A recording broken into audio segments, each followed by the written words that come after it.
Hi everyone, my name's Dominic O'Brien. I'm a lecturer in anatomy at Brighton and Sussex Medical School. Very sorry I can't be there with you today, unfortunately. After 2.5 years, COVID finally got me, but I shan't let it stand in the way of me having a good old rant. So today what I want to talk to you about is the idea of assessing attendance in medical education. So I'm going to start off talking about why we assess attendance, why it's mandatory, how it can be assessed, as it can vary from institution to institution, and then spend a bit of time focusing on whether it should be. I'm going to talk about some of the benefits and the drawbacks of assessing or enforcing attendance, and then finally come to some conclusions and give some recommendations. But just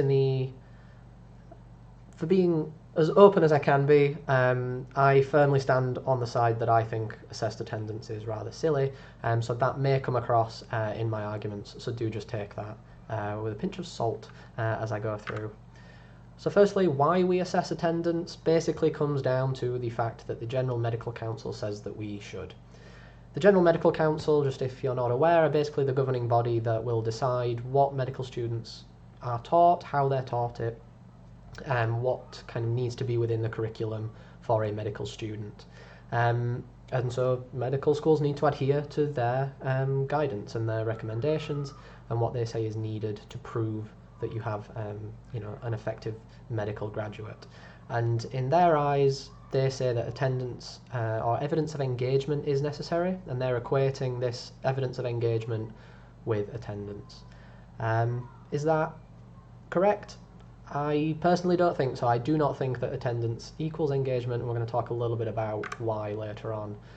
How it's assessed, basically the medical school will decide which sessions are mandatory or will be assessed. This doesn't have to be every session. This can be certain sessions, whether it just be lab sessions or just tutorials, or every single session put on by the medical school. How they actually record it will vary as well. Some universities will scan student cards, there'll be little kind of beepers at the entrances to rooms and the like.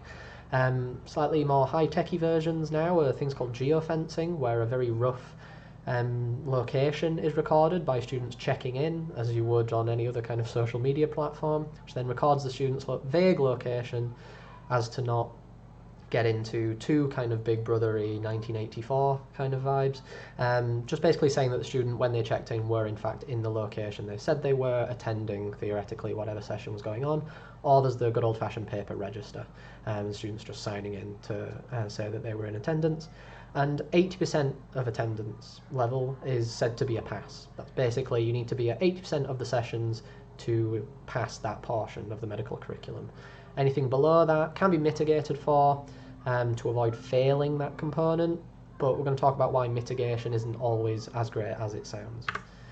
So some of the benefits, having high attendance is shown to improve professionalism and teamwork. This is basically because you just get more opportunity to interact with your colleagues, with your peers, with your instructors, and just kind of develop that more professional persona. You're immersing yourself in a more professional environment, especially if you're becoming clinically trained and you're on placements. You will actually be within the industry, for lack of a better term, that you're going to work within, working with other professionals, learning how to be a professional, and working with others regularly, even if it's just working on a group project at university, or actually on a placement, or even just group revision. That's still building teamwork and interpersonal skills, which are really important.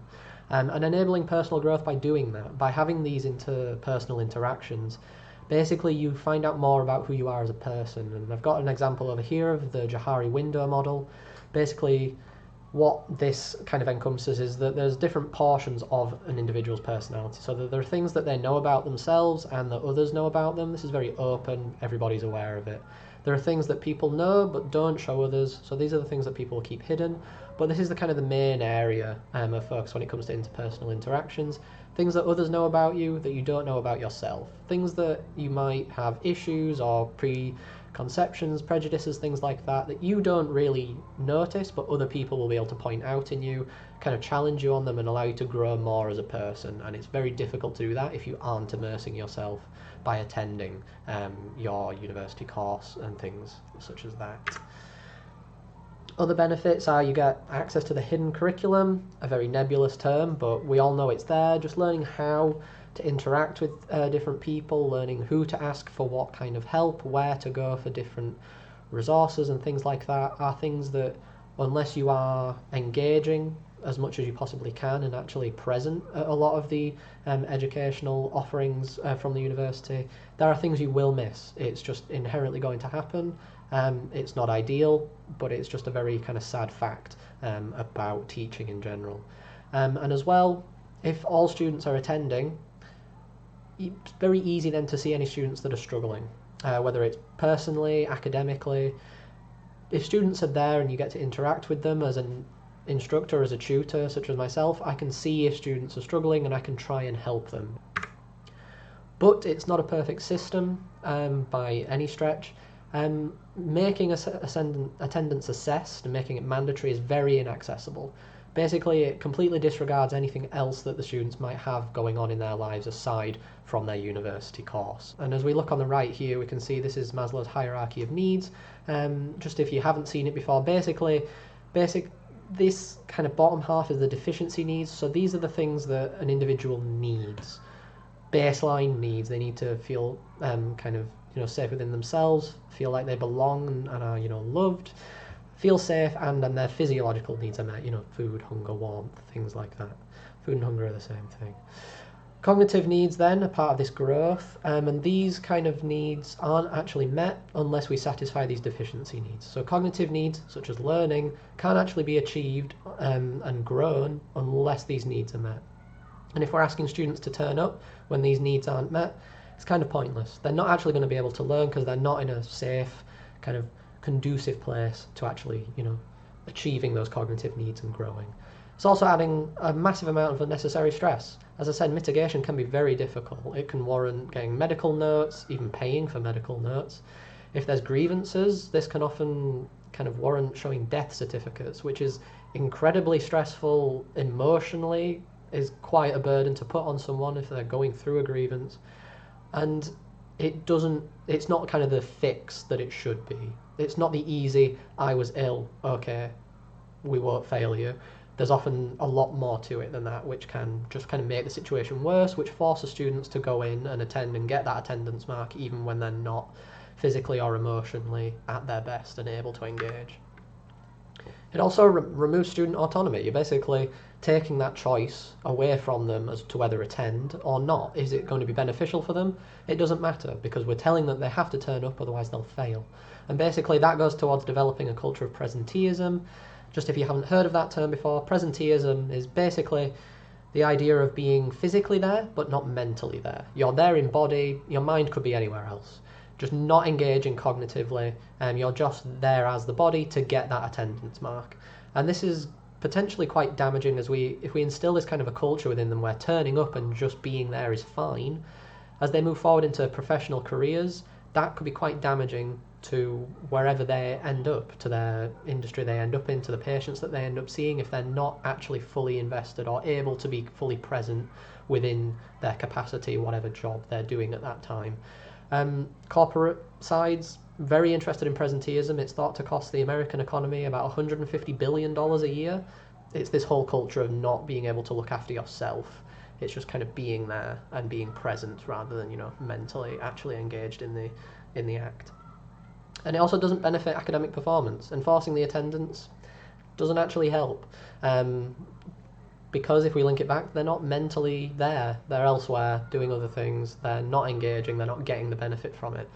But if we explain why turning up helps, why attending as much as you possibly can and engaging helps, that has been seen to improve attendance and improve performance academically. So again, that kind of helps to give back the students their autonomy, telling them why they should be turning up, what they should be doing and how they should be doing it, or at least helping them find a way that works for them, and that will actually get those benefits that we're hoping enforcing attendance will. So just to round off, attendance should absolutely be monitored. I really think it should, but not assessed. If we monitor it, then we're finding out how students are doing, if they're able to attend. If they're not, then we can check in with them, find out if there's other things going on, if they need help, if there's something wrong, If they just don't like the sessions, then we can look at how we can improve the sessions to make them more palatable or more useful for students. But assessing it doesn't actually help. Basically, I think that we need to move to giving medical students kind of the autonomy and compassion that you would expect to just give anyone. Let them choose if they want to turn up. If they don't find a session useful and they can get the same amount of learning from it at home, in the library, talking with their friends over the content, then let them do that. As long as they can pass the exams at the end of the year, that should be the aim. We're here as educators to facilitate their learning at this level, and I think enforcing them to sit in a room on a wet Thursday morning when they could have maybe worked from home a little bit, been a bit more comfortable and gotten more out of it, might actually be better. I think we should explain the benefits of the attendance, because that's the only real thing that's been shown to actually improve academic performance.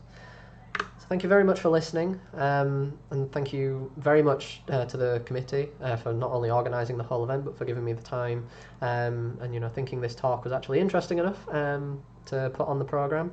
If you have any questions, points, feedback, anything at all, please do get in touch. Feel free to drop me an email, at me on Twitter. Never had a Twitter beef, so if you disagree with me, get at me. And if there's anything, feedback, comments, or anything you want to provide anonymously, just because if you don't feel super comfortable putting a name to it, which is totally fine, you can follow the link or use the QR code to go to this feedback form, and that's all totally anonymous. Thank you very much for your time. Hope you're all having a fantastic time at the conference, and I hope to see you all next year. Thank you very much.